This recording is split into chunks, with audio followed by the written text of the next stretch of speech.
जय माता दी। आइए सुनते हैं गुप्त नवरात्रि के 7वें दिन माँ धूमावती की कथा।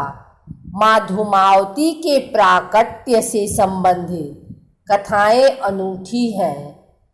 जब सती ने पिता के यज्ञ में स्वेच्छा से स्वयं को जलाकर भस्म कर दिया तो उनके जलते हुए शरीर से जो धुआं निकला उससे धूमावती का जन्म हुआ। इसीलिए वे हमेशा उदास रहती हैं। यानी धूमावती धुएं के रूप में सती का भौतिक स्वरूप है। सती का जो कुछ बचा रहा उदास धुआं यह है कि एक बार सती शिव के साथ हिमालय में विचरण कर रही थी। तभी उन्हें जोरों की भूख लगी। उन्होंने शिव से कहा, मुझे भूख लगी है, मेरे लिए भोजन का प्रबंध करें। शिव ने कहा, अभी कोई प्रबंध नहीं हो सकता। तब सती ने कहा, ठीक है, मैं तुम्हें ही खा जाती हूँ। और वे शिव को ही निगल गई। शिव तो स्वयं इस जगत के सर्जक हैं, परिपालक हैं, लेकिन देवी की लीला में वे भी शामिल हो गए। भगवान शिव ने उनसे अनुरोध किया कि मुझे बाहर निकालो, तो उन्होंने उगलकर उन्हें बाहर निकाल दिया। निकालने के बाद शिव ने उन्हें श्राप दिया कि आज और अभी से तुम विधवा रूप में रहोगी। तभी से वे विधवा हैं। पुराणों में अभिशप्त, परित्यक्त, भूख लगना और पति को निगल जाना ये सब सांकेतिक प्रकरण हैं। यह इंसान की कामनाओं का प्रतीक है जो कभी खत्म नहीं होती और इसलिए वह हमेशा असंतुष्ट रहता है। माँ धूमावती उन कामनाओं को खा जाने यानी नष्ट करने की ओर इशारा करती हैं।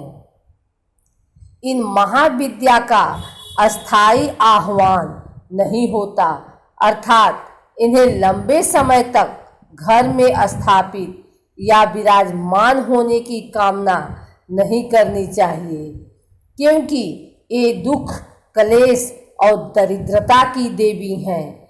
जब शुरू करने से पहले आवाहन करें और खत्म होने पर विसर्जन कर दें।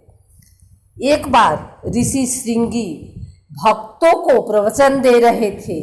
इसी दौरान भीड़ से एक स्त्री हाथ जोड़कर ऋषि के सामने आई और अपनी समस्या बताने लगी। स्त्री ने कहा कि उनके पति दुर्व्यसनों से घिरे हैं और इसलिए वह किसी भी प्रकार का व्रत, धार्मिक अनुष्ठान आदि नहीं कर पाती।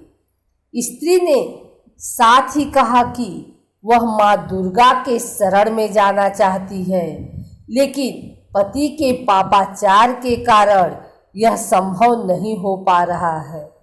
यह सुन ऋषि ने बताया कि शारदीय और चैत्र नवरात्र में तो हर कोई माँ दुर्गा की पूजा करता है और इससे सब परिचित भी हैं, लेकिन इसके अलावा भी 2 और नवरात्र हैं।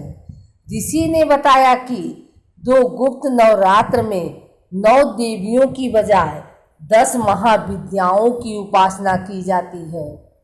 ऋषि ने स्त्री से कहा कि इस करने से सभी प्रकार के दुख दूर होंगे और जीवन खुशियों से भर जाएगा।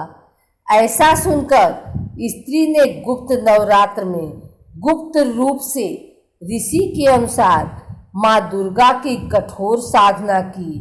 माँ दुर्गा इस श्रद्धा और भक्ति से हुई और इसका असर ये हुआ कि कुमार्ग पर चलने वाला उसका पति सुमार्ग की ओर अग्रसर हुआ। साथ ही स्त्री का घर भी खुशियों से भर गया। शारदीय और चैत्र नवरात्र की तरह ही गुप्त नवरात्र में कलश की स्थापना की जाती है।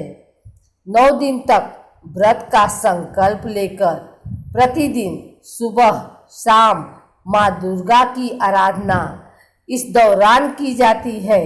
साथ ही अष्टमी या नवमी के दिन कन्याओं के पूजन के साथ व्रत की समाप्ति होती है। तंत्र साधना करने वाले इस दौरान माता के 10 महाविद्याओं की साधना करते हैं। गुप्त नवरात्र के दौरान दुर्गा चालीसा और दुर्ग सप्तशती का पाठ करें और साथ ही लाल रंग का पुष्प माता को चढ़ाएं। इस पूजा के विषय में किसी और को नहीं बताना चाहिए और मन से माँ दुर्गा की आराधना में तल्लीन रहना चाहिए। माँ धूमावती का प्रसाद भी अन्य देवी देवताओं से काफ़ी भिन्न है। यहाँ सभी को मीठा पसंद है तो माँ को नमकीन भोजन प्रिय है।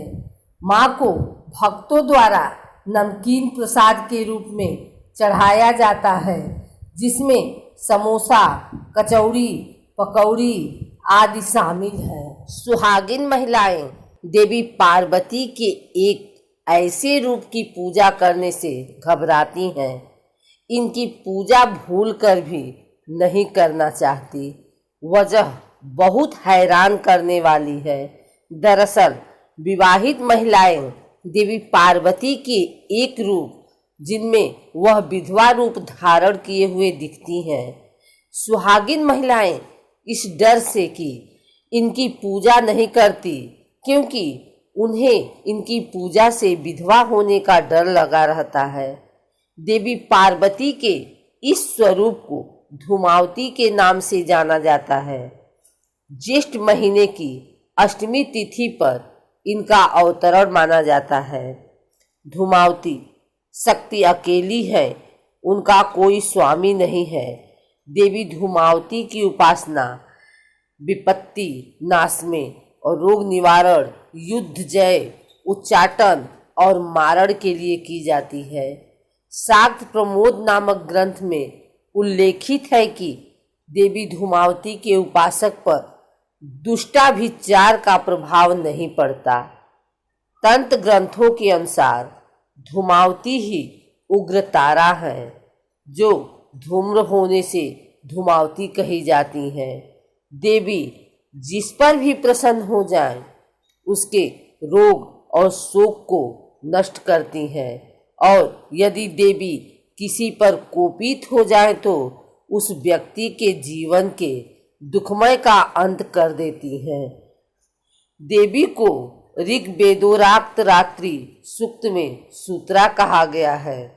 सूत्रा का अर्थ होता है सुख पूर्वक तारने वाला। माँ अपने उपासकों को सुख देने वाली है।